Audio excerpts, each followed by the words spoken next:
With January 26 coming up and all the debates that happen around the date every single year, I was lucky enough to sit down and chat to State Government Officer, Waka Waka man, James Williams. To give you a bit of a rundown of how awesome this guy is, I'll read you out a little bit of his bio. From the age of 30, James began actively participating in demonstrations and actions to fight for Aboriginal rights. As a leader in the community, regularly speaking at rallies for Aboriginal rights, for a treaty, Stop Adani, as well as other climate change protests, human rights, social justice, and rallies to fight against black deaths in custody. Here is my chat with James Williams. I acknowledge and pay respect to the Wurrung people of the Kulin Nation, the traditional custodians and original storytellers of the land on which my YouTube channel Beyond a Thought is made. I would like to pay my respects to their elders, past, present, and emerging, and all Aboriginal and Torres Strait Islanders. I also pay my respects to the matriarchs who have and continue to bear the brunt of colonisation. Sovereignty was never ceded, so this always was and always will be Aboriginal land. Can you tell me a bit more about your position? Well, I've been in the Greens for 14 years, and there's actually a strong reason why I joined 14 years ago. It was just after the Liberal Party was actually in power. It must have been about 2007, so 14 years ago. And they, on a huge lie, decided to introduce the Northern Territory Intervention, saying that there were pedophiles in the remote Aboriginal communities in the Northern Territory. And I was always a Labor Party supporter then. I was even a member of Labor for some time in my life as well. I'd never been a candidate, but I was a supporting member. And in 2007, I was handing out how to vote cards for Julia Gillard because I went, yeah, the Labor Party is going to win and they're going to reverse the Northern Territory Intervention. But they didn't. They actually strengthened it, call it something else. And Jenny Macklin, who was the Minister for Aboriginal Affairs, got the name in Aboriginal communities as Genocide Jenny, because they basically strengthened the Northern Territory Intervention and kept it running, and it's still running to this day. So I quit the Labor Party straight away thinking, you bastards are gutless. You're not the party that it used to be, because the party that it used to be would have reversed it. Yeah. So that's when I stopped supporting them, and I thought I didn't know what I was going to do, but luckily I knew some people that were actually in the Greens and they asked me to join the Greens. There was, who's the lead singer of Midnight Oil? Peter Garrett. Peter Garrett. Yeah, I sort of, that's when I started losing a lot of faith in the Labor Party, when it felt like... I know what you're going to say. He put so much, he was such an activist and, you know, a fighter for human rights and social justice and fighter for the planet and fighter, you know, for renewables and everything. As soon as he joined the Labor Party, got elected, opened his mouth, he just become another Labor Party hack. Yeah. And which is what a lot of people said, that you could really see he just shut his mouth. He just stopped talking. Yeah. And after I left, I realised, you know, I would have gotten to, like, I was happy to just be a volunteer for years. I knew as I got older that I'd want to be a candidate, but I'm happy that I didn't do it in the Labor Party, because I would have suffered the same thing. Yeah. I would have been told to keep my mouth shut, and there would be, you know, I'd probably raise some issue about Aboriginal affairs or an Aboriginal issue, and they'd say, oh yeah, let's form a committee and talk about this, and, you know, we'll work out what the outcome will be. You know, 95% white fellas and one black fella or something like that, making these decisions about Aboriginal affairs. And I tell you what, the Greens are the only party that doesn't do that. I'm actually a founding member of the Black Greens, and we tell the Greens what to do. Yeah. We tell all the elected officials, we've written the policy. We've written everything to do with Aboriginal affairs in the Greens is written by, I'm the delegate for Victoria and the national membership officer of the Black Greens, and we drive Aboriginal policy in the Australian Greens. They won't do anything without asking our permission and guidance on what to do and what to say. That's really go. Sorry, go. Go further. We don't just go, oh, you know, there's 6 or 8 or 10 of us get in a room together and have a meeting once a month, and we go, this is what we're going to do. there's a delegate from every state in Australia. Their job is to go back to all the Greens Aboriginal members in their state, and through the Aboriginal members and the Greens in their state, they go back down to their community, their elders, and everyone else in the community, and ask the community, how do you want Aboriginal affairs to be run in Australia? The community gives them the feedback. The members give the feedback to the delegate brings the feedback to the national group, and we collectively, through consensus, vote on or decide what Aboriginal policy will be. It's not coming from us. It's not coming from the Greens members. It's coming from grassroots blackfellas. And that's the important thing about it. We're not saying anything. I say that all the time too. I will not speak on this subject matter until I can go back and talk to my elders and all the other community members here in Melbourne about what they want, and bring back the information about what they want. And that's what the policy becomes. Yeah, it's not something Aboriginal policy decided by white fellas. That's not how it should be. This I remember a chat I had with a friend of mine who's a Warralpiri man, which I told you about. And as he said, I'm sure you could state this as well. He said, it's completely different cultures. And then I was watching, I think it's the documentary called Incarceration Nation. And I've got goosebumps. It was just, oh my God, it just made me sick. But it was just like saying how these white people were coming into these Aboriginal communities and telling them how to bring up their children. And you know what I mean? And going in, and they had these elders saying that they were looking after their nieces and nephews, and these childcare welfare people were coming in saying, that's not your child, you shouldn't be looking after it. And and the women in this documentary are saying, that's how we look after our children. The whole family looks after the children. Family. Yeah. The whole village raised the child. Yeah, and just small things they're white people bring up that they put their child in a bed, when they're born, a separate bed. We sleep with it. We have our children in our bed. And the child welfare people were saying, you can't have a child in the same bed as you. And I was just like, you're telling someone how to bring up their children or how to do their culture, Yeah. So which is completely. Can you also not speak for the whole? Oh yeah, I thought you were going to say something like that before, and you'll see certain people. They were the ones speaking at the gathering at Uluru in 2017, and where the Uluru Statement came from. These are the people going, yeah, I speak for all people, all Aboriginal people in Australia. That's absolutely, completely against our culture. You're not allowed to do that. I can only speak for Waka Waka people if my elders give me permission. Anyone else? If anyone asks me, I always say, I can't speak about that. If you want somebody to talk about, that thing that's happening on that country, say in Wiradjuri country, you have to ask a Wiradjuri person who has got authorization by the rest of the nation to speak for them. Because some people who might be Wiradjuri will go, they're big, big mouths, oh yeah, I can talk about that. But they haven't got permission from their people to talk about it.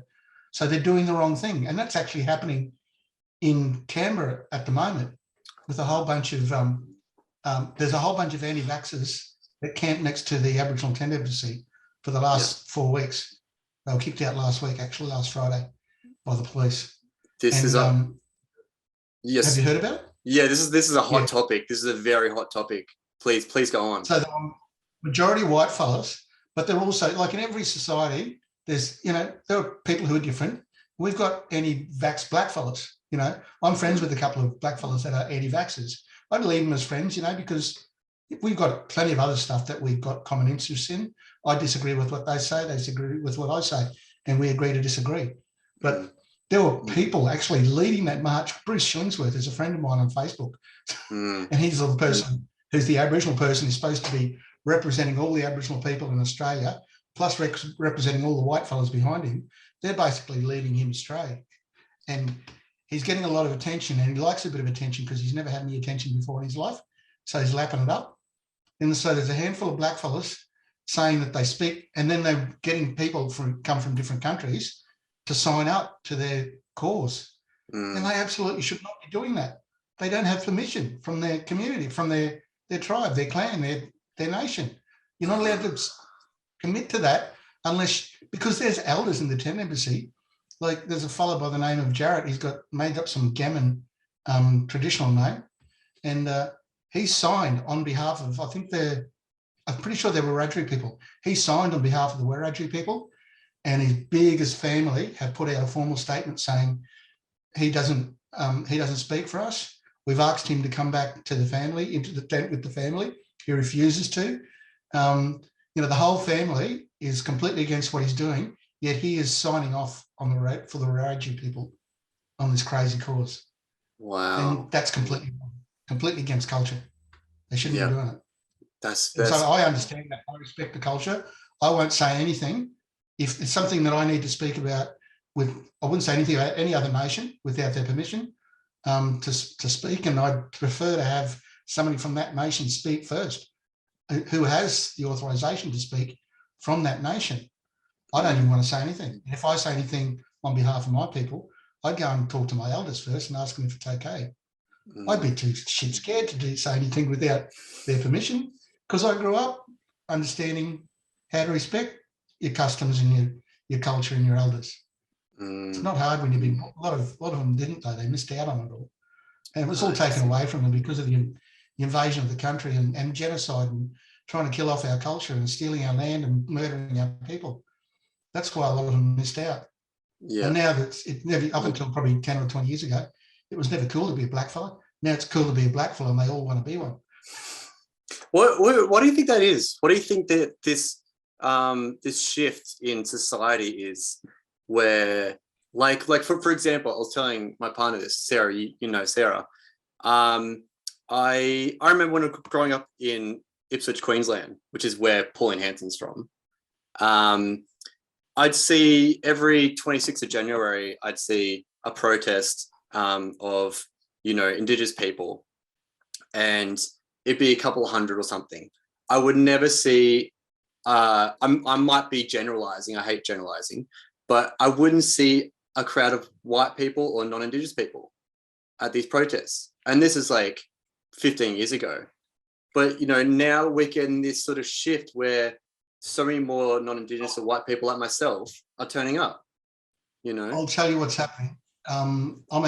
My traditional country is only about 50 kilometres north of Ipswich. And I used to work in Ipswich, both in a day job and in a night job as well. Oh, wow, so we go. Exactly. Yeah, I played in nightclubs in Ipswich, and I worked as a watchmaker in the main street of Ipswich. Yeah. So I'm a watchmaker and I've been a professional musician as well. So I know Ipswich well. I know how racist it is, how racist Brisbane is. When I lived in Brisbane, it was before I lived in Brisbane. I went to Kangaroo Point TAFE to do my block release training for my trade as a watchmaker. And one time I went there for my training, I was picked off out the front of an Aboriginal nightclub with a bunch of other blackfellas by the police because they needed their quota of Aboriginal men locked up for the night. So I've been locked up twice for just being black because it's such a racist place. And it's one of the reasons why I don't live there. That's my traditional country. It begins out in the Sanford Valley, goes out through Kingaroy, Ban Springs, Theodore. That's my traditional country there, and I own most of it as well. But I don't want to go back there. No, because it's too racist. Yeah, I'd rather here we're a bit better. Yeah. Well, I grew up there, and I'm talking a lot more longer than you ago. That's 30 years ago I'm talking about now, because I'm older than you, obviously. But I was never all that. Like, I'd sometimes go to some of the protests and just listen, because I wasn't much of an activist then. But I think when I turned about 30, I moved to Sydney and I started becoming a pretty hardcore activist then. And that's when I really started to hang out with people, the Sydney scene, the blackfellas in Sydney who protest. I'd go along just to listen. But then when I moved to Melbourne, that was 15 years ago. I remember 10 years ago, I was at the Invasion Day March in front of the Parliament House, and I've got so active since I've been down in Melbourne. I'm usually on stage or behind the stage as well now. And when you look down on the people then, there would have been 50 blackfellas there. That's all. And I'm talking, you know, maybe 15 years ago. 50 blackfellas and a couple of blackfellas on the stage talking. That was it. I've been to every single one and I've watched it grow and grow and grow and grow and grow and grow. And a lot of white allies are making up those crowds because people like Gary Foley, he was my bloody hero. I learned so much off him. And he was the one, and others that were fighting for land rights and for Aboriginal rights. And I used to learn off them all the time, pretty quietly. I just wanted to know more. I wanted to learn. And I learned a hell of a lot. And then probably for the last 20 years or so, I've been personally one-on-one sharing all my knowledge with anyone who wants to hear it. And we're all doing that. All Aboriginal people are doing that. And I can honestly say, I reckon 5 years ago, I would have still been sharing lots of stuff. Gary Foley might make some really cool comment about, you know, invasion or something like that. I'd share that. And I swear, like within the last 5 years, I'd go on social media and one of my white mates has been sharing stuff to me that I didn't even know about. That's what's happening. They're getting educated. They're finding out how to find their own truth about the lies that were told about this country. They're all finding out the true history. And when they find out the true history, they're absolutely shocked. They're horrified. They think, how can one human being do this to another human being? I mean, you should know them all, I'd say. I probably don't have to tell you any of them. But, you know, I've worked really hard to make sure that, you know, people who never got the opportunity to learn have the opportunity to learn. That's what's happened. They've become educated. They realised how wrong it is what has happened to this country, and they want to support us now. And they want complete change. They basically want, you know, us to be running this country. Oh, yeah. Which I think should be the thing that should be happening anyway. So I should tell you about the Australian Republican movement meeting I went to last night. Yeah. I was the only black fellow. Oh, really? But, yeah, I've decided I've joined the Australian Republican movement, and I'm active in trying to help us get rid of the Queen is the primary focus. Yeah. But I haven't actually become a paid up member. I'm going to become a paid up member, and I'm even going to see if I might be able to become the convener next year of Victoria, so I can influence what happens in the Australian Republican movement. Because what my opinion is we need to get rid of the Queen. We need to have a democratically elected by the people Australian head of this country. And it doesn't have to be an Aboriginal person. It could be, my vote right now is Grace Tone.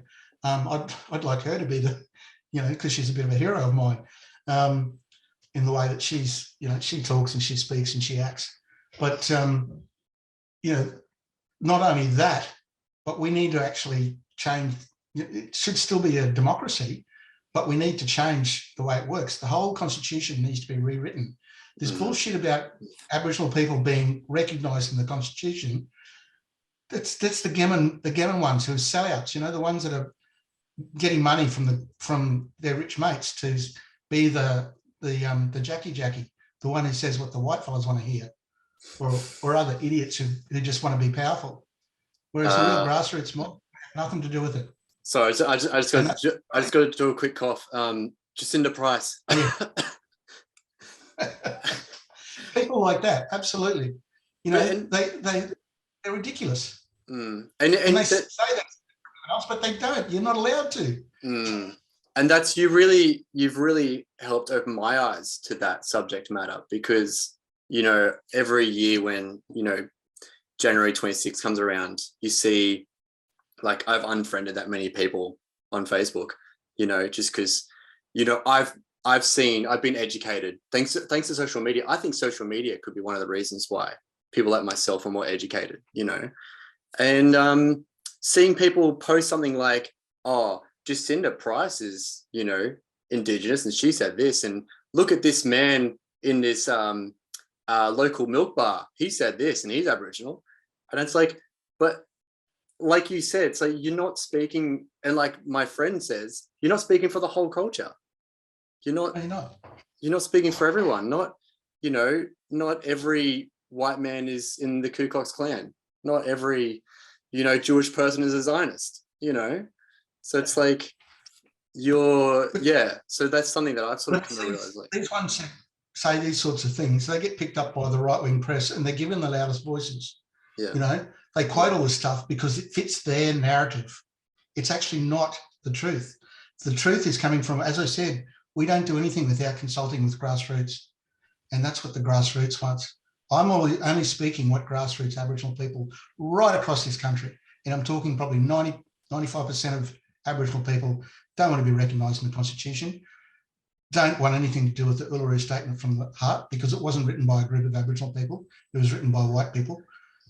And no one knows that. Because my friends are the ones that were kicked out because they were putting up such a fight against the bullshit that was happening in 2017. They were putting up such a fight and saying, this is not the way to operate. This was all pre-prepared and handed to us for an endorsement. That's not the way to do it. We should be sitting down here now and all of us working collectively together, all the white people out of the room and all the corporate blacks out of the room as well. The grassroots mob should be writing this. It's nice and it's got some nice sentiments in it, but it's also loaded with bombs as well. It's got some pretty bad stuff in there too. So we don't support that. We don't support voice, treaty, truth. You go and have a look at the Australian Greens policy. The Australian Greens policy is truth, treaty, voice. And that was something that the Black Greens told the Australian Greens, this is the policy on voice, treaty, truth. Voice, treaty, truth is wrong because you can't have a voice to a parliament and then a treaty and then the truth come out. You've got to have the truth come out first. The education that we're speaking about before, with all the average, our, the general Australian public getting that education that they need. If we have a Truth and Justice Commission and enough Australians listen to what comes out of that, and they actually learn like a majority of people have, and the younger people in this country, people like you, are really learning. They want to learn, they want to know the truth, and they're finding out the truth. That's why there's so much change. And so, the more people who find out the truth, the better the outcome for Aboriginal people will be, and that's the idea of a Truth and Justice Commission. And truth, once everyone knows the truth, then we can talk about a treaty. Talk about a treaty now when people don't know the truth. Complete bloody waste of bloody time. We don't want a treaty right now. We need a Truth and Justice Commission first. Truth, treaty, and then we'll look at what the voice to Parliament looks like. It could be dedicated First Nations, 5 dedicated First Nations people, senators in the Senate, and maybe 5 in the House of Reps or whatever. We don't really have to particularly change all the way of how our Parliament works, but we need to be, the Constitution needs to be written and focused on Aboriginal people as being the sovereign owners of this country. That's simply the truth. That's all it is. The Australian Constitution, headed up by the sovereign owners of this country. That's how we get a voice. That's how we are recognised. And I would like to see the next generation all grow up in school and go, oh, right, this is what it's all about. The sovereigns of this country are the leaders of this country. Recognition-wise, I'm not saying that every president or whatever the word is, or the head of state, needs to be an Aboriginal person. I even argued that last night in the ARM meeting. I said, as far as I'm concerned, it doesn't have to be an Aboriginal person. As long as it is a person selected by the Australian public, not politicians, Australian public who is respected, who is smart enough, intelligent enough, and has got a track record of, doing good work and making good decisions, and an Australian citizen. And every now and then we'll get an Aboriginal person, but I don't want just an Aboriginal person, because Aboriginal people aren't Australia. There's lots of other people that have come from all over this world. Their ancestors came from all over this world. They were born here. They love this country and they want to be a part of this country. And as long as they're here, I'm happy they're welcome on my land. They're welcome to come to my land, as long as they fucking recognise it's my land, which most of them don't at the moment. Well, that's it. I mean, you've picked on some really important topics there. Truth and schooling. Do you think this comes down to education? Because I didn't get I didn't get taught any of this. When we talk about education in at school, I can compare the two year 10s. My year 10, I was the only Aboriginal kid in the whole school. All the rest were white. And I was in year 10 and the teacher said, right, today we're going to have a modern history lesson. And I'm thinking, oh, I wonder what this is about. They're going to tell the truth or they're going to lie. is she going to tell the truth or is she going to lie? And she said, and Jim Williams, because everyone called me Jim then, Jim Williams, you have to leave the room. I went, what? Why? But then I thought, oh, bugger it, I was a 14 or something, 15-year-old. I went, great. I get to not have to go to a class. I can go at the back and have a smoke. So I just left. But later on, as I got older, I'm thinking, what was I going to rip open my school uniform and have this T-shirt on while she's trying to say that Captain Cook discovered Australia? That's what she was worried about. But I'd question the lies that she was teaching her because my elders taught me the truth from when I was young. And I was, the Aboriginal kids who lived with their families who weren't stolen learnt that truth off their elders and their mum and dad and their extended family. I learnt that truth too as I was growing up. That's what she was worried about. The good thing is, like in 2017, I was the IT manager at an all-girls Catholic school that had 1,000 students in it, 1,000 girls from the age of 12 to 18 in it. It was just like nuts. So I was the IT manager and I had to buy 1,000 laptops and keep 1,000 laptops running for all these girls, which was a challenge on its own. But I had 3 engineers who worked for me and we did the job well and we got it all done. But so I was just going about my business, doing my job, and 2 of the teachers from Year 10 teachers who taught humanities studies. So being a Catholic school, they're big on humanities and talking about the Christian attitude and all that sort of stuff. And they both came and said to me one day, hey, James, we're doing in humanities, we're doing a story about people who live and work in our community. You work in our community. Would you like to come and talk to the girls? And I went, I know exactly what you want me to say. So I ended up talking to 260 Year 10 girls, the whole Year 10 cohort, at 4 different sessions, and had a big room full of all these 15-year-old girls, mainly white girls. There were a couple of Aboriginal girls. And I sat down and I wrote an hour-long lesson plan, which included me, doing things like you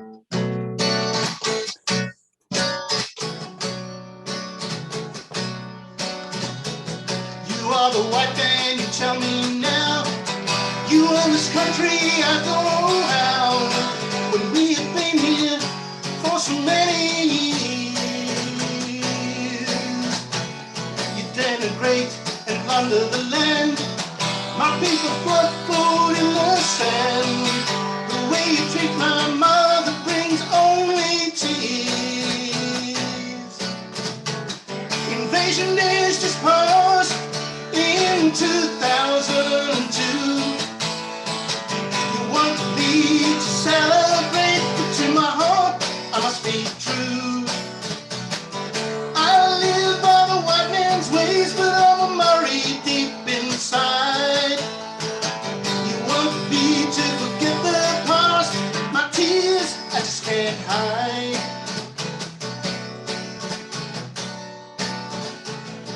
Way back when great-grandfather was young, he couldn't speak his language to his son. My friends will ask me, where's your culture gone? Oh. So that was Invasion Day 2022. Wow. I wish I had some coins to give you. Hey? I haven't got any cash to give you right now or anything, so I'm really sorry about that. Don't worry about it. I do it just spur of the moment. My guitar's always behind me and my Stratocaster's always behind me. Because if I get an idea, I just pick them up and start playing them with my Aboriginal flag pick. Nice. Yeah. I played that for the girls. Because I started saying, what do you know about January the 26th? They'd all go, oh, it's Australia Day, except for the Aboriginal girls. So I proceeded to explain to them why it's not Australia Day. It's not even Survival Day. It's Invasion Day.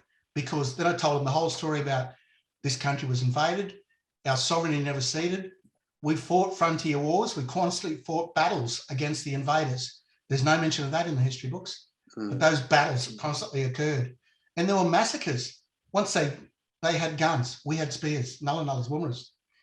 We couldn't fight back because we didn't have the modern weapons they had. They didn't have much over us, maybe 100 years or two. We would have continued to develop our own weapons that would have been equals for them. But, you know, so the whole thing was, and then when I spoke about the stolen generation, I told them what the stolen generation was. I sang Took the Children Away by Archie Roach. And it tells a story about how they were stolen as well. Then I told them about the massacres and like telling this to 15-year-old girls, and they'd bury our babies and our you know, little children, infants, into the ground with their heads sticking out of the ground. And the sport was to kick their heads off and see how far they could kick them. And these 15-year-old little Catholic girls are absolutely horrified. And a lot of women were brutally, I didn't mind, I knew they were old enough for me to talk about rape, that they knew enough about, you know, at their age, they were 16, 17, they would have known about sex, etc. So I said, a hell of a lot of Aboriginal women were raped by invaders. And that's where, you know, what they called half-caste came from. And they tried to beat us out. They committed genocide. That is a fact. The best way to commit genocide is to stop you from speaking your language to your family. My mum's grandfather lived traditional way out in the bush, and he only spoke Waka Waka language. He would come into town to visit mum, and if he spoke, he would try to speak to her in language, and mum understood. Policemen heard him. They threatened to lock him up if he kept talking language. You've got to speak English. So that was where I lost my language. My mum understood a bit, but she wasn't allowed to pass it down to us kids. So you know, think about all of the horrible things, the truths that were never told in your history when you were at school. I told these 15, 16-year-old girls I told them all the brutal truths, all the brutal things that happened. They even there's times when they actually stuck a gun up and pulled the trigger, and you could see the girls almost like, oh. Yeah, but these things happened. And I could see these two teachers, female teachers, about 35, standing off to the side, big grins on their faces. That's exactly what I wanted. Yeah, wow. Well, that says something about the teachers then, doesn't it? So these more cultural aware teachers. And their kids needed to learn about the true history of Aboriginal Australia. And they said there's one person to teach them, the IT manager. That's amazing. So, yeah, I mean, that's pretty good. There's a whole conversation about, like I went to a Anglican school and, you know, super religious, you know, and, you know, all we got was the teacher put on rabbit-proof fence. And it was like, yeah, you know, and like, it seems to be the common denominator, you know, but then anyway, like I started looking into, you know, all this knowledge past 2 years and finding out what Christianity did to First Nations people. You know what I mean? Yeah. And it's just I'm a Catholic too, you know, like that's why I was teaching. I was at a Catholic school because I grew up as a Catholic. But yeah, you're absolutely right. It's horrendous what Christianity did. Yeah. In the name of God. Yeah. And you know, yeah, I went to church every Sunday, and yeah, I'm just like, I don't know how I feel about this, you know. And you know, my friend Justin, who's a Warrapiri man, who I told you, he said my culture outdates your religion by 40,000 years. So I believe in my culture more than I believe in a white man's religion. But it's like, yeah, it's really hard, because it's like, will we have Indigenous knowledge taught in schools? Will that be a thing that will happen someday? Because it's happening in places like New Zealand. Like New Zealand says they're going to teach the Maori language in the next 10 years in school. They're teaching Wurundjeri at the secondary school in Healesville. They're taught by local Wurundjeri people, because that's Healesville, where Coranderrk was where the Wurundjeri people had that big like enterprise, and they were outgrowing all the crops that the white fellas in the area were trying to do. So the white fellas shut them down. They were so successful, they shut them down because they were doing better than the white fellas could, because they just had this natural ability. But anyway, so there's a lot of Wurundjeri people down that way, and it gets taught in the school there. The North Thornbury Primary School, because what's government area do you live in, or suburb? I'm in Clayton, which is Clayton. yeah. No, Which I is, know where Clayton is. cool, excellent. Yeah. Yeah, because I was thinking if you're sort of around that general area, I now work for Darebin City Council, and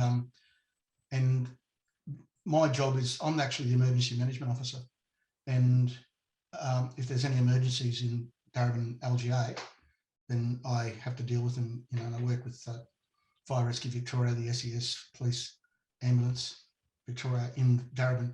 I'm the council's, you know, emergency management person. And so there's the reason they actually made it an identified Aboriginal position as well, because it's not a junior position, it's a senior position. And they wanted to do that because Darebin has the highest population of Aboriginal people in Victoria, as by local government area, the number of Aboriginal people. So they wanted an Aboriginal person in this role because it's such a big connection to the community. And now all of the Aboriginal organisations in Melbourne are based in my LGA. Most of them, probably about 80% of them, are based in my LGA. Yeah. So that's why they wanted an Aboriginal emergency management officer, because it's a real like community. It's a community job. My job is to look after all 160,000 people in Darebin. Wow. 160,000 of them. If any one of them has an emergency, you know, I mean, they'll talk to police, fire, ambulance, whatever, for the type of emergency that they do. But say, for example, there's an Aboriginal family and their house gets burnt down, and Fire Rescue Victoria put the fire out, and the police are there, and these people have got nowhere to live. There's a dedicated police officer who's my partner, basically. He's got my number. He rings me up and says, "Hey, we've got this family who needs accommodation." So I put them on an Uber and send them to the Quest for a couple of nights. Yeah, nice. Provide emergency accommodation to any community member that's got nowhere to sleep. Even during the vaccinations, organising vaccinations, don't quote this or tell everyone this, but I tend to forget about the average well-off white dude or white people that can pretty much get anything that they want. You know, like if they want to get their vaccinations or they want to get this, that, or everything else, they're kind of at the bottom of my list. The people at the top of my list are my people that are sleeping rough, women that are victims of domestic violence, people with disabilities, elderly people. They're the people that I prioritise. So when I was organising vaccination clinics, I organised to try and get as many homeless people as I could vaccinated in Darebin. And I got a double dose for quite a few of them. I ran dedicated vaccination clinics at the Salvation Army across the road from my office a few times. Well, the most vulnerable people. That's what it is. Yeah. They are the most vulnerable people. So all of the Aboriginal organisations in Darebin now know that I'm there, know who I am. I mean, they already knew who I was, but now the whole word's gotten out there going, "Oh, James Williams is the Emergency Management Officer at Darebin City Council." And I've said to them, you know, you've got an aunt, your uncle, and elders, got any issues, got no food because they're locked down or whatever, call customer service and ask to be put through to me. I'm taking calls from blackfellas who need help. It's really good. We're spending all the state government's money looking after blackfellas and the disadvantaged people in Darebin. It's great. Yeah. I love it. That's another topic, which is like closing the gap. You know, I've got you know, had this discussion with my father, which is like, you know, should we be putting more facilities or money into these vulnerable areas and communities? And the way I've been told is like, with closing the gap, we need to bring up, you know, we need to bring Indigenous communities that are struggling up to everyone else. You know, that's how it sort of works. But there's a lot of people online that don't understand that. They think like, you know, you've heard it all the time. Yeah. I've been given this really nice house, this 3-story, 4-year-old apartment building that I live in, and my BMW X3 is parked out the front, and my BMW 123D is in the garage downstairs. And this has all been given to me by the government, of course. I never had to work a day in my life. And your pool, you've got a huge pool as well, don't you? Yeah. And your university degree. You didn't pay for your university degree, did you? That was given to you. That was free. No, I paid my HECS debt. But that's what I'm saying. Like you hear these stereotypes, but like that's not how it works, you know, which is just no. And, you know, like I've got it closing the gaps about, you know, the age difference when Aboriginal people die and white people die. The level of education. All of my siblings and I was extremely lucky that mum and dad, even though they were just poor blackfellas, poorly educated and exploited by white people as labourers, slaves virtually, they recognised the power of education. They wanted to make sure that we didn't end up having to do that. And they made sure that all 7 of us were told we had to finish grade 12. So yeah, we all finished grade 12. We've all been to university. There's 2 PhDs and 2 masters amongst us 7 kids as well. I'm not one of them, but you know, older brothers, older sisters, younger sister. So yeah, wow. Mum and dad just made sure we got a good education, but the average Aboriginal family doesn't get a chance to get a good education. It's changing slowly now, but you know, for an Aboriginal kid to finish grade 12, when I did, it was unheard of. Yeah. And that's, it's really, sorry. It's pretty much the norm now. A lot of Aboriginal kids finish grade 12. 10 years ago, they probably wouldn't though. It wasn't cool also for Aboriginal people to get a good education. You know, I used to cop shit from all the white kids at school because I was the only black fella there. And because I was Aboriginal, I was destined to be a criminal when I leave school. And I was also scum of the earth. And so that's how I was treated at school. And then all my cousins went to the government school, the state school around the corner. And they all hated me too. And I was ostracized by them because I went to the private Catholic boys' school and I was too white for them, you know. And because I went to the Catholic boys' school with all the boys, I was also a poofter as well. And because I used to like nice clothes. I was actually a catwalk model when I was 17. I was trained by Jim Daly Watkins. So I've had a really huge, very varied life. That was when I had a 6-pack, you know, I look like I look now. Yeah. But, you know, I always bought really nice clothes. I loved nice clothes. I've been a model, you know, half my life. I'm still an actor and, you know, I still get dressed up in nice clothes. But because of that, all my cousins call me a poofter and hey, gay. And I'd see some people I didn't even know, Aboriginal people in the street I didn't even know, and they'd walk past me and say, hey, cat. Cat means you're a gay person. Oh, wow. Aboriginal people. Yeah. Hey, cat. I'd say, hey, cat. I'm going, oh, God, I couldn't win. I was copying it from both sides. There you go. Which is, it's an interesting thing though, because it's like in sort of, to be a dancer as a white man, that can be seen as very gay, but like you know, in your culture, dancing is completely different, you know. You're cool if you're a dancer, if you're Aboriginal. Yeah, wow. It's yeah cool. I just see something like Bangara, you know, and some of the stuff they do, you know, and just being more accepted, like the Page Boys. Sorry, yeah. I watched a great documentary of theirs, and they were talking about the 1988 protest on January 26, and how huge that was. You know, I think that was at the 150th, 200th, you know, anniversary, yeah, I just was just wondering, like, what's the resistance, Aboriginal resistance? I don't see that spoken about enough either.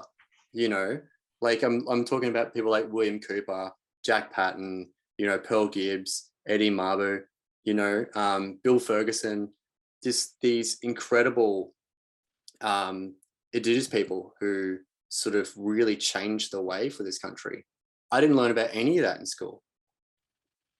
Yeah, and I think that's I was going to talk about Thornbury Primary School too. Their Aboriginal, or their studies about, you know, the true history of Australia is taught to the primary school kids constantly. It's all part of their curriculum.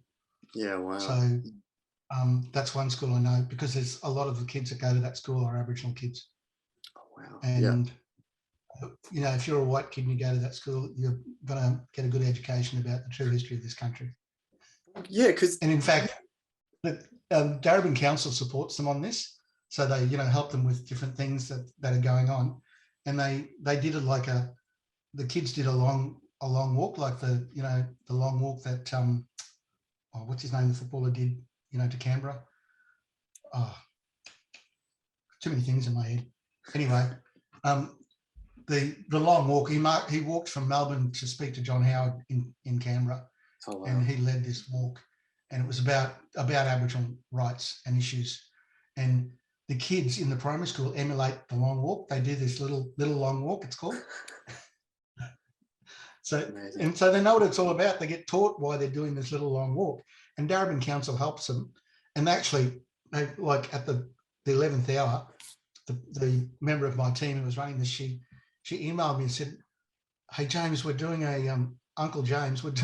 Everyone in council calls me Uncle James, which is nice. We're doing the little long walk, and we've got some film done. We're going to cut it all up and make like a short movie out of it, and we need some music in the background." And I'd already done something for them before, and they didn't want to really, like, some royalties can be expensive, and they asked me if I'd do the music, and I said I can try, but in the end I didn't have enough time, and so they got some music from somewhere. But they also celebrate the NAIDOC theme as well at this time. It's around about the time of NAIDOC. I said, okay, what we're going to do next time is I get involved from the outset, because I write a song about the NAIDOC theme every year when it comes out. Like I've written a song called Voice Treaty Truth, because that was the NAIDOC theme about 2 years ago. And because of her, we can. And I'm working on the current one, which is Get Up, Stand Up, Fight for Your Rights. Very relevant. Yeah. So I said for the NAIDOC theme next year, I'll write the NAIDOC theme song. I'll use it for the little long walk, and I'll come and sing it to the kids, and we'll record it and put it on I'll actually go in the studio and record it and use it as the backing track for their movie as well. Yeah, wow. Yeah. And I mean, that's an interesting thing I've picked it up on recently. So making a video about, Jan 26 and how there's no public holiday for NAIDOC week. And I can't remember what year they first asked for a public holiday, but they were refused a public holiday almost immediately. And to this day, still asking for a public holiday for NAIDOC week, You know what I did when I worked at Australian Red Cross too. Before I worked at the school, I worked there for 3 years nearly, and I was the National IT Service Delivery Manager. And we had about 60 Aboriginal staff in Victoria. And we set up right throughout the country, we set up an Aboriginal group for each state. And I was the chairman of the Aboriginal Leadership Group in Melbourne, in Victoria. And we had a chairman from each other state. And we collectively formed the national group and just worked out things that we could do for all of the Aboriginal staff. There's something like 400 Aboriginal staff in Australian Red Cross at the time. And I decided to do one thing one year. And I said to the manager of Victoria and also the CEO at the time, I said, I've got an idea. On NAIDOC week, I'd like to give all of the Aboriginal staff the Friday off so they can go to the march. And they agreed. So from that day on, they sent out to all the Aboriginal staff, you've all got that Friday off. It's a special day off for all Aboriginal staff to take leave to get involved in the NAIDOC celebrations. And that's the thing. It's like, why aren't we doing that for everyone? Because NAIDOC week is for everyone, So it's like, well, it's in the back of my mind. I've made it happen at Red Cross. I'm going to make it happen at Australia. Yeah, 100%. It's like we got a public holiday for January 26th, but we don't have one for NAIDOC week. We don't have one for Reconciliation week. It should be the Friday, because that's normally when everyone has the marches. Yeah. And it's been really bad. And one reason I wanted to do this was because I was working in IT for another company 5 years before that, I think. And it was a Friday and I had to go to work, and I wanted to go in the march. And the march started at 10 o'clock and, finished at 12 o'clock. Then they had all the concerts and singers at Fed Square. So the whole thing would go 4 or 5 hours. But I couldn't go because I was supposed to be at work. Luckily, my boss was in Sydney. So I went to work for an hour. Went out to my car, changed my clothes, went in. I just basically skipped work because I wanted to go to the march. Yeah, wow. And I said to myself, this is important for me. This is important for a lot of Aboriginal people who have to bloody work on this day. I'm going to do something about it. I did it in Red Cross. So it's still in the back of my mind. If I can somehow, in fact, there's, I don't know if you're a Greens voter or not, but if you are, can you please get your mates to vote for us? Because that's how it's going to happen. I'll say to Janet, who's our Aboriginal, she was our Aboriginal spokesperson, Lydia is now. Next time I see Lydia, because she's in our meetings all the time as well, I'll just say to her, I want this to be taken into the Parliament and tabled as a public holiday. That's how it's going to happen, is if there is enough Greens in our government to put forward things like this and make them work. And particularly, I'm hoping this time around that I think the Labor Party will probably win, but only just. And we might win 1 or 2 more seats, and they won't have balance of power. They won't be able to govern without us. So at the next Greens conference, I'm just going to say to all of our MPs, okay, guys, here's the next legislation I want you to put forward. NAIDOC Week Friday, that day off for every single Australian. So they can go and celebrate Australia NAIDOC Week and go on the march if they want to.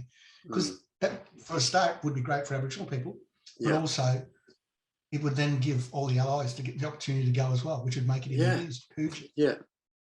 Well, I mean, to go back on, to stay on politics, the saying, it's a wasted vote. So, you know, right. So, don't you? Yeah.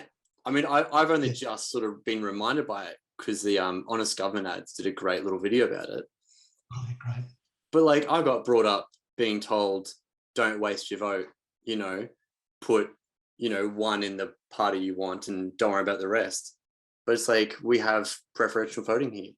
So it's like, I can vote 1 Greens and then put Liberal last and put Labor second last, you know? And then it's just like, if we only vote for the little guys, then we'll make a huge difference in... You will. Yeah. In the government. Things turn out. Yeah. And all these people that say, oh, look, I'm not interested in politics, I don't care, which is such a stupid thing to say because it has such an impact on your bloody life. It's privileged. Clowns like that are in now, and they'll make sure that you lose all your rights. Yeah. Yeah.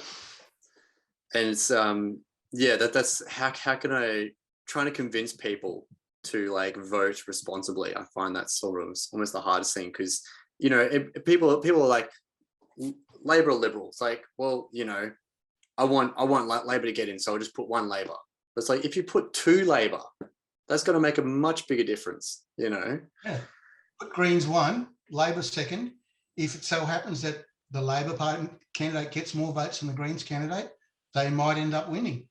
But also what's a very big might actually happen too is the Greens candidate gets more votes than the Labor candidate.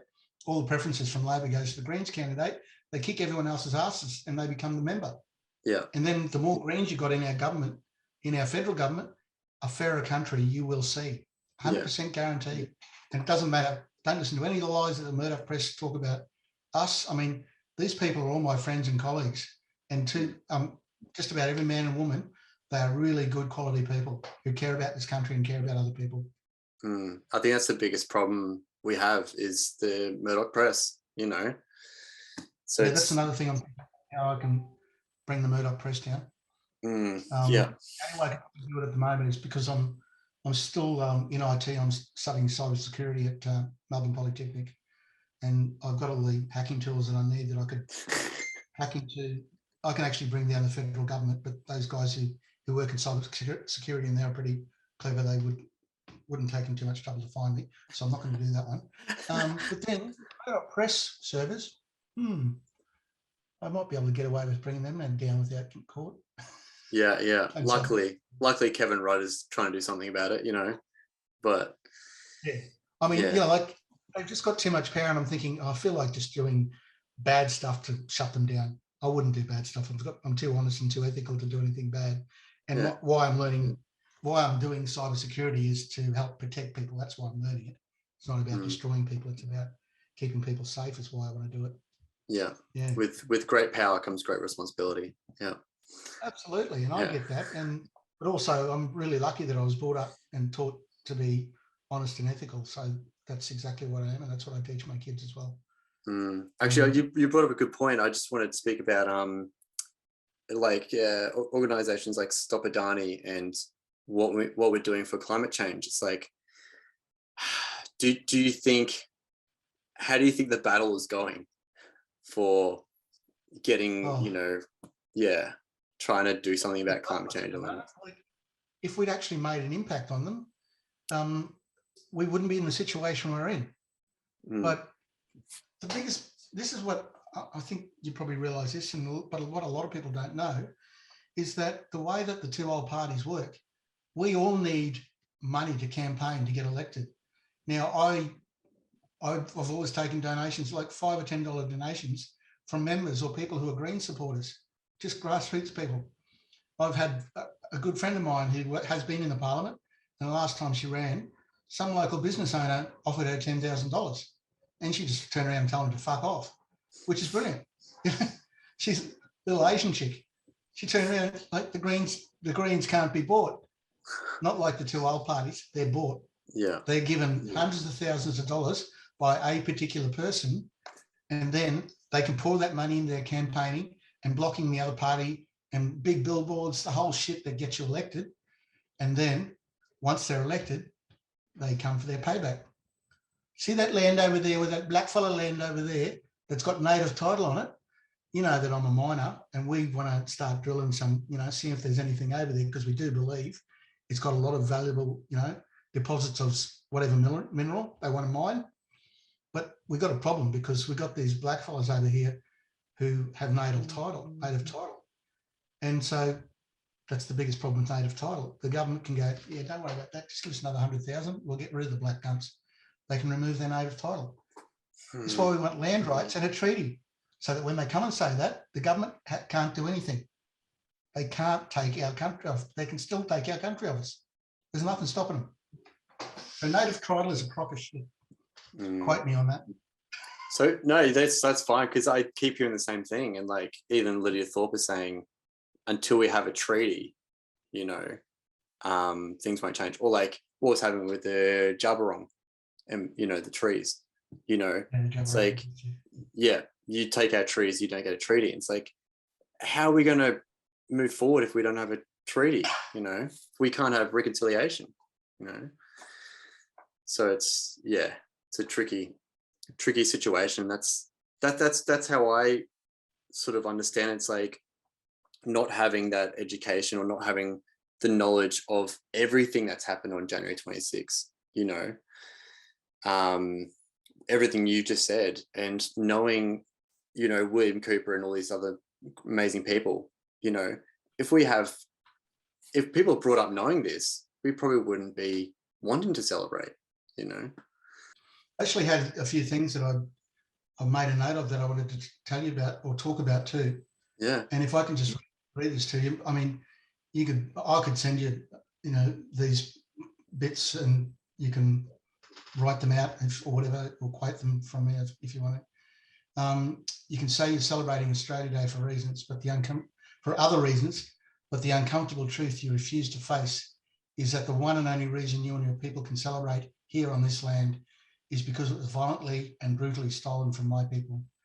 The only reason you can celebrate Australia's prosperity and quality of life is because of this nation's wealth was built on the enslaved backs of my ancestors and my people, and continues to exploit and deprive us today to ensure a better quality of life for others. Australia's present is inseparable from its past. You can't celebrate one without the other. If you're celebrating Australia, this is what you're celebrating: the world's most incarcerated race, both as a race as well as when viewed as individual demographics for men, women and children, the world's highest deaths in custody rate, the world's highest rates of youth in out-of-home care, world's highest missing persons rates of men, women and children, both combined and as standalone demographics, the world's highest suicide rates for men, women and children, both for each individual category as well as overall. And I could go on. Well, that's a perfect place to sort of come, where it's like, how can we just change the date if there's nothing to celebrate, And that's what that monologue is about is people need to recognise why there's nothing to celebrate. Absolutely nothing. There's only thing that you look at my social media now, you know, I'm crying all the time and people see that because it only hurts me. I don't have anything to celebrate. It's just incredibly hurtful. And them celebrating on that day is like driving the, you know, the wedge even deeper inside you. They need to stop doing it. And they need to understand why they need to stop doing it. The propaganda that comes out of the Australia Day campaigning as well, you know, to put respect, reflect, and celebrate in the same sentence, you know. And I think Mariki called out Simonova for playing the ad, because it's also saying, you know, a time for all Australians to celebrate. But it's like, there's problems there. Like, all Australians aren't celebrating it, and you can't put celebrate with respect and reflect. You wouldn't do that on Anzac Day, you know. True. So it's yeah, I think yeah, and that's the problem. It's like, how you can't. I've tried having this conversation with people at work, and you know, they say like, oh, I want a day where I can celebrate, and celebrating Australia Day isn't racist. And it's like, I'm not, yeah, and they're not sort of, I don't know how to say this, but like, they don't understand the full history or why it's so insensitive, you know. They just, yeah, and when they do understand the full history, that's when they stop doing it. And they're slowly starting, more and more people are slowly starting to learn, and why they're stopping it. Well, I would have spoken to a lot of friends I've spoken to 20 years ago. They'd argue with me, and I look what they're writing now. They're going, you know, they're completely the opposite. They're just saying all the things that I taught them 10 years ago, and they're saying it to all their white friends. So where previously where we had to do all the work, we've done the work now. All of our allies are doing the work. They've learnt and they're teaching. I reckon it'll still take some time, but we can change it. It has changed massively in the last 20 years. Really has. I reckon in the next 20, you know, we've got to push it more though. You know, we've got to, the people who are denying it and the people who want to keep 26th of January and keep celebrating the invasion of my country, we've got to change their minds, hope they die off, assassinate them all. I don't know. No, but that's a very good point. It's like, what can people like myself, you know, white people and non-Indigenous people do? And is that where you see it? It's the more of us that wake up. We're too small a member of the Australian population to do this on our own, and we always say this. We've been doing all the hard work all this time, you know, and we'd really like our allies to be doing the work, and they are doing the work, and that's why the message is getting out there. They realise that we're such a minority. The only way we can make the impact that needs to happen is to have the rest of Australia come along with us. And, you know, as I said, maybe 30, 40 years ago, it might have just been only the black fellas who knew what was wrong and why it's not okay to celebrate Australia Day. Then we might have doubled that crowd with equal amount of white fellas, and then double the crowd again, and would have all been white fellas, double the crowd again, and they would have been white fellas as well, because there wasn't enough black fellas to double the crowd. We're doubling the crowd and the educators with white people, and it's fantastic. It's not because we brainwashed you or anything. We told the truth. You know the truth. And now we're telling the truth as well. And I've got so many people that I know, and I know that I've got guys I went to school with, the racist bastards I used to fight with, and guys I was in bands with when I was a teenager in Rockhampton in central Western Queensland. I've got a lot of friends who are still on social media. They're not unfriending me because they're interested in learning. They're actually sitting there and learning off me, and they don't say a damn thing. They think that I don't know what they're doing, but they're sitting there learning off me, and they're not saying anything because they don't want to acknowledge that what I'm saying is right, but I'm feeding them all this truth all the time, constantly. And some of the harsh truths, and I put up some really horrendous things sometimes. Yeah, I don't know. I'm beginning to my friend Jackie at work, who organises the thing for Thornbury Primary School, you know, she was right behind the push behind all of the things for the Aboriginal students and everything. She runs everything Aboriginal, and she's a Greek woman, you know, Greek Aussie heritage. But she understands the, you know, she's been educated. But at our Christmas party, I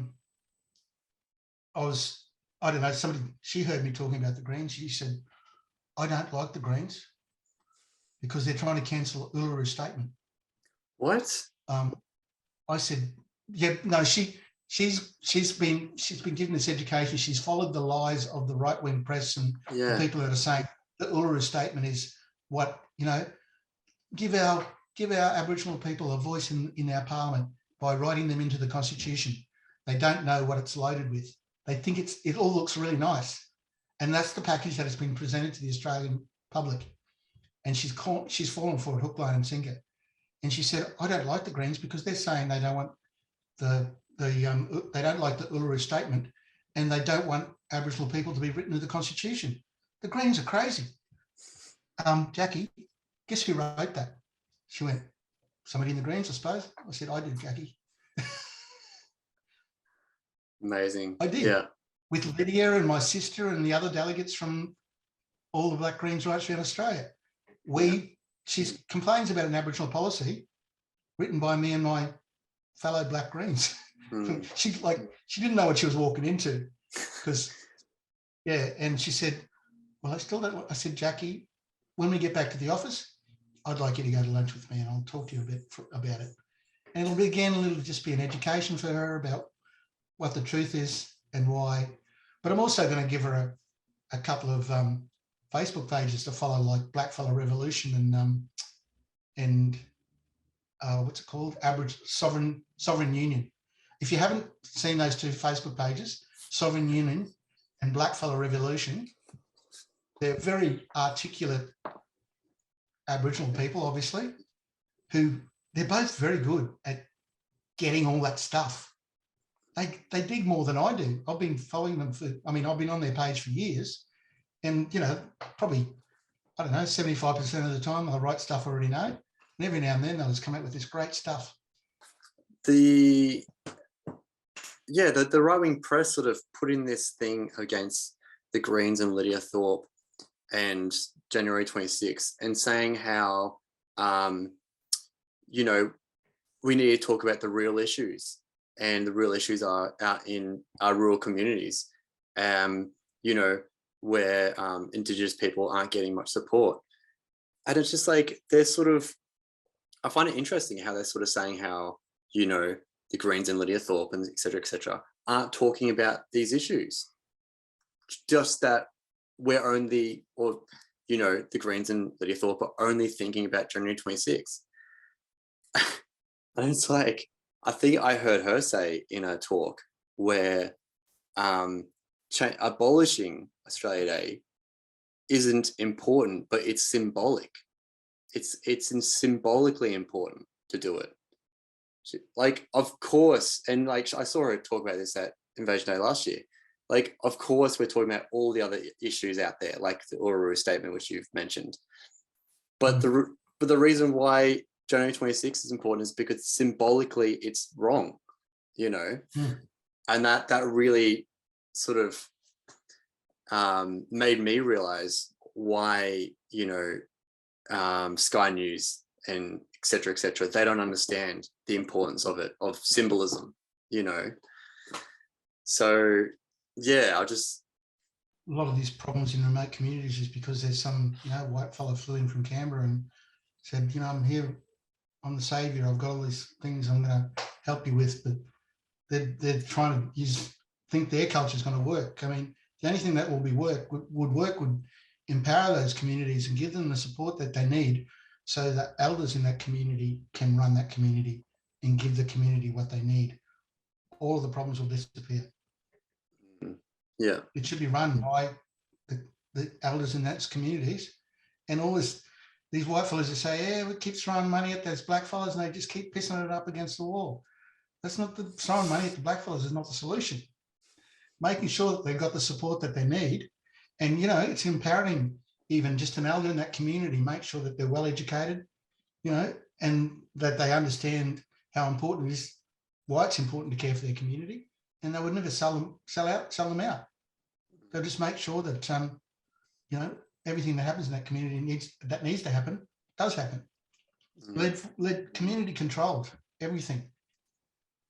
And also like understanding the trauma and damage that colonization has done, you know. Absolutely. They don't understand the trauma, and like, you know, I know for a fact that my people were just, you know, we were human beings, but as far as I'm concerned, we were no better than a kangaroo. We were there to be hunted and killed. Yeah. Whereas we were exactly the same as them. We're like, they just committed so much murder and they weren't punished for it. That needs to be recognised. I'm not expecting that white fellas these days are able to do anything about that. I just like them for a start to fucking admit it happened. And a lot of them refused to. Yeah, and that's going to make all the difference, isn't it? Yeah, once we start admitting to the wrongs and whatnot. And the other thing that, sorry, killing off language, is committing genocide. It was genocide. It was an invasion and genocide. And when every single Australian can say and mean it sincerely, it was an invasion and it was genocide, this place will be completely bloody different. Yeah, 100%.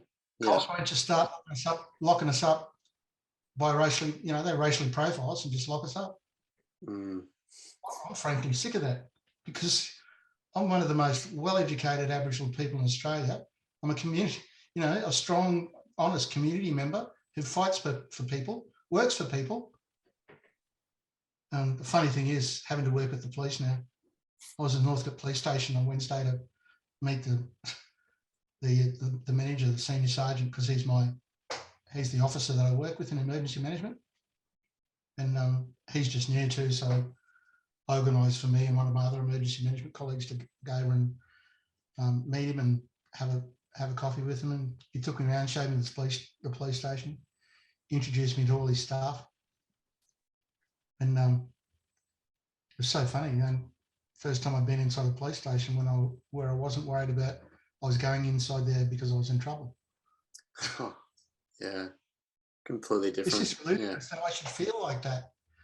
But I also said I met about 20 cops. I said to all of them, I work in this community, okay? I don't want to be treated like, when I was running the anti-vax, the vaccination clinic for the homeless, an anti-vaxxer walked past at the front. She saw what was going on. She turned around and looked, and she got up on this little shallow wall, and she started yelling out to them, don't go in there and get vaccinated. You're all going to die. It's all poison. It's all a scam by the government. And so me and the manager from the Salvation Army came out and, you know, told them to, what are you doing? Stop it. You know, stop scaring people. Just get lost, move on. She refused to. I messaged my manager who called us the local superintendent, who's in charge of the whole of the Northern Division of Melbourne or something, of, you know, Victoria or something. And he rang the sergeant in charge of the local police station. He sent around the senior sergeant. He sent around 2 sergeants in a squad car. And I was at the front. I had my lanyard, my ID on and my lanyard, but I just had casual clothes on and, you know, clearly a black fella. I walked out the front. We managed to get this woman to move on. She jumped in the taxi and pissed off, which we were relieved because all of the homeless people were scared. Horrible. And these 2 coppers pull up and they looked, first thing they looked at me, the way they looked at me was, are you the anti-vaxxer? They didn't say that to me, but that's the look they gave me, because they'd got a message from their seniors that there's an anti-vaxxer, and I waved them down because I wanted to tell them what was going on and that she'd gone. It's okay. Can you come back around later on just in case I need some help? If there's some other nutcase trying to give us trouble when we're trying to do some, you know, important community work here. And but just the fact that they looked at me like I was the anti-vaxxer. I said, oh, by the way, this is my lanyard. That's my office there at Preston Town Hall. And I'm Darebin's emergency management officer. I'm a sworn officer like you. Basically saying, so don't you dare fucking look at me like that again. I didn't say, I stopped sort of saying that. The funny thing was, the same guy rings me up about 2 months later doing his senior sergeant's training, and all the senior sergeants in the police force have to contact the local emergency management officer at council for training to teach them about how MIMOs work with the police and what the police have to do to work with the MIMO, and how, because eventually they might become the emergency response coordinator, who is the police officer who I work with closely, who coordinates all the emergencies in Garrabin. And if he needs council's help, he calls me, or he calls me and tells me, you know, if a car goes through a shopping centre, he'll call me and tell me what's happened. And if the building looks like it's going to fall down, I'll get our building inspector to go and inspect it to see if everyone needs to be evacuated or can be safely shored up and inspect the damage. Yeah, or if they need any other sort of support, you know, like if there's a huge fire and they need traffic management, I'll organise traffic management, which frees up the police cars so they can go out and do other jobs. You know, that's my job. I'm happy to do that because I'm serving the community, but I have to work with the cops, unfortunately. So I've been saying to every cop I meet in Garrabin police stations, I'm the emergency management officer. I want you all to remember who I am, so that when you see me, you're going to say, hello, James, instead of looking at James going, what's that Aboriginal bloke doing over there? He's probably just about to commit a crime. We better go and see what he's up to. Because that's how I'm treated now. I'm making a point of every copper in the area that I work with knows who I am and to treat me with respect. And they're doing it, actually. It's funny. Once they know who I am, they go, oh, okay, well, this Aboriginal guy is one of our colleagues. So it's almost like I've got on the inside of the police force without having to be a CAB. Is that? But I mean, that's interesting, isn't it? Like community, like you, how important community is, you know. And I feel like that's something, you know, you obviously know quite well, and like I feel like something like a lot of, you know, my culture is sort of lacking, or like the white man's culture is lacking community, you know. So it makes a world of difference, you know. Oh, if you get a chance, go to just Google the Australian Republican Movement newest campaign. A couple of new ads were just released this week. I'm in both of them as the wise Aboriginal man saying, we're old enough, we can take it from here. And just finishing, you're going to the Aboriginal Tent Embassy for the 50th. Oh, yeah, I can't wait for that. There's going to be people, elders, people I haven't seen for probably 20, 30 years. I'm really looking forward to it. And there's going to be mob from every single corner of this country. And there's actually a huge marquee set up, looks like it's about half the size of Old Parliament House. Wow. Set up on the lawns in front of Old Parliament House. And the border ring's still there. And, you know, there's lots more tents. People are coming and camping there now. And it's really well managed too. But the exciting thing is that lots of mob coming from all over the country. And we're all just going to get together like for a big, huge talking circle. It's going to be so much fun. Is that for allies as well? Yeah, for sure. Yeah. I think cool. I think I can safely say that anything we do, allies are always welcome. You know, as long as they're obviously genuine allies.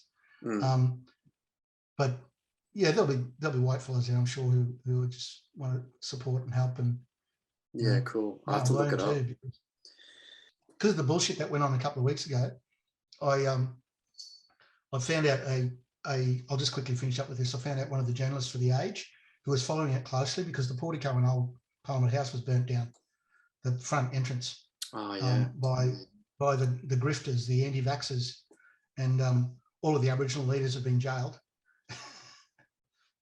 because they were all committing crimes. And it's like what they're saying is, you know, I've been locked up for trespassing on my country and it's Aboriginal land. So they're twisting that narrative for anti-vaxxers use. It's really disgusting. But anyway, they're gone now. ACT Police got rid of them. Well, and that's the thing. Like you said, Bruce Illingworth. I first saw him because he was going to climate protests, climate change rallies and whatnot. And I'm like, oh, this guy's cool. I can get behind him, you know. And then when I saw he jumped onto the anti-vax bandwagon, I was just like, you know. Same here. That's why I became friends with him, because, you know, he was saying a lot of the things that I agreed with and that I speak out at rallies as well. same sort of things that I speak. And then when I was soaring on this anti-vax bandwagon, I almost went unfriend. But people who are the anti-vaxxers, I like to leave them as friends so I can keep an eye on what they're up to. And I don't say anything. I just watch what they're doing. And if I'll probably see him in Canberra, but if I do, I'll be with, I don't know if you know Roxley Foley, but I'll be with Roxley and plenty of other Aboriginal men. He'll just walk over, and if we necessarily will, we'll just flog them. Getting late, but like I just want to know, how is this happening? Like, can you know, because I've seen a lot of written up on Indigenous X, and I think ABC Indigenous. Like, is it the anti-vaxxers have got into Indigenous communities? They've actually got First Nations people who are anti-vaxxers, and I think they've gone, this is a great front for our movement, because we can say that this is their land and they don't want to be vaccinated by the invaders on their land. You know, they're twisting the whole narrative. So the people like Bruce Shillingsworth and his son and others are a small number of that group. Everyone else is white, and they're initiating them into Aboriginal culture, these white people, and they're calling them sovereigns as well. It's like they're just twisting the whole lot. Yeah. And it's fully anti-vax. It's all about the anti-vaccination movement. And they're being used, and they're using the white people for their own benefit. Which is, you know, you hear on these freedom rallies, you know, and all these like white people, you know, non-indigenous people saying freedom, you know, we want our freedom. But like, you don't see any of them at Invasion Day rallies. You know what I mean? Yep. So it's all about them. They're selfish. And they only want what they want, and they don't give a rat's ass about anyone else. Yeah. Which is not right. Yeah. So using people like Bruce. We got in touch with a journalist from The Age who reported back the truth about the Portico and the grifters and the anti-vaxxers. So this reporter from The Age constantly reported the truth. So nice. I'm hoping that she'll do a really good write-up, you know, over the period of the 10 embassy. It's the 25th, the 26th and the 27th. There's going to be marches and all different sorts of activities going on in and around Canberra. We're going to march up to New Parliament House as well. Oh, wow. I'll have to try and see if I can get down there, get up there. That sounds amazing. I'm sure, when I get there, I'm going to make sure that there's going to be a media person responsible for making sure that, you know, ABC, all the Guardian, the ones that we can trust, are going to report on it, because it's going to be huge, and I would like the rest of Australia to see how important it is for us. Amazing. Thank you so much for sitting down and having a chat with me, James. I really appreciate it. And I'll let you know when this comes out, and hopefully I'll see you there next week if I can make it. Yeah, it'd be great if you can make it. If you can, just let me know and I'll keep an eye out for you. And I'll introduce you to all the mob. Perfect. Okay. Thanks, James. Have a great night, mate. All right. Talk to you later. Bye. See you, buddy.